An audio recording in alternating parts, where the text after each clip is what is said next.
Magandang araw mga ate at mga kuya. Ito na naman si Kuya Nanding ang tuloy-tuloy na magbabahagi ng mga karanasan at mga kwento, mga pagninilay na sana'y kapupulutan natin ng aral.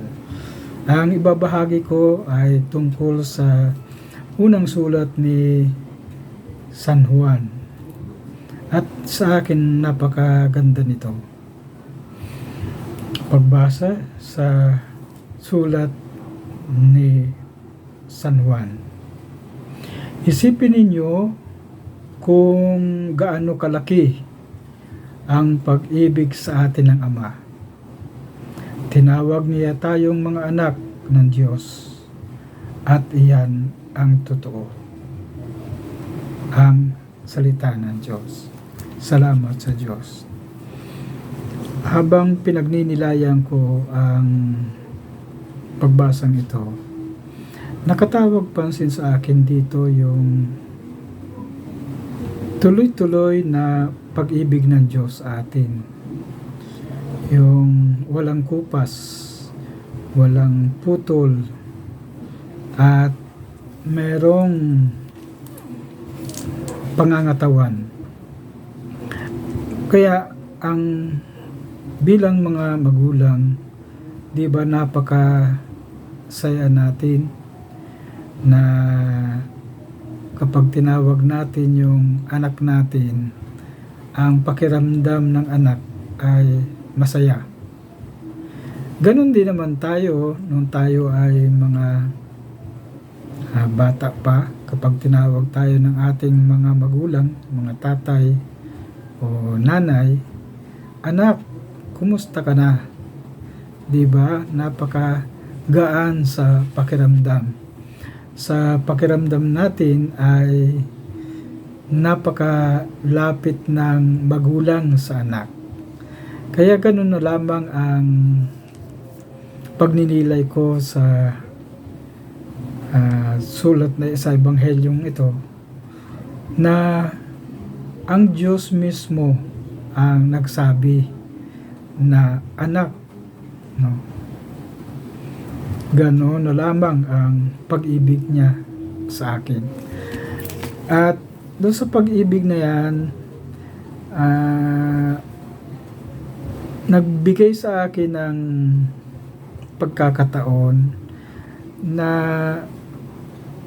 muling kilalanin at alamin anong talaga ang niluloob ng Diyos sa akin. Ang palagi kong sinasabi noon at ayon sa mga pagninilay ko, nais talaga ng Diyos nang tayo ay ipinanganak para lumigaya at guminhawa. Dahil binigyan tayo ng buhay. Kahit ganito na ang edad natin, tayo pa rin ay binigyan ng buhay ng ating amang nasa langit. So, ganoon na lamang ang pag-iisip ko at pagninilay. Kung ganyan ang kalaki ang pag-ibig ng Diyos sa akin, ano kaya ang pag-ibig ko sa Kanya? Gaano kalaki?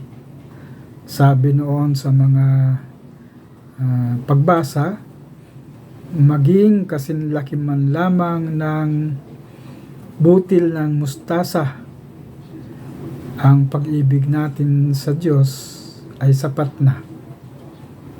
Pero yun nga ang magandang pagnilay-nilayan, na ako kaya ay merong ganong pag-ibig din sa Diyos. At papaano ko ito ipinapakita sa Kanya?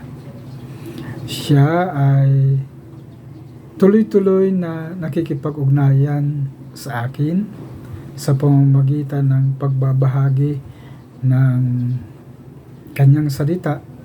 At dito sa salitang ito ay nagbibigay buhay. Kaya bilang tao, bilang magulang, ako din sana ay magbigay buhay Dahil ang relational natin sa Diyos at sa tao ay damang-dama. So ganun din ako, ang call to action sa akin na sana'y patuloy akong magmahal sa aking mga anak, at yung tunay na pagmamahal na pagturing na ito ay laman at dugo ko na nanggaling sa akin.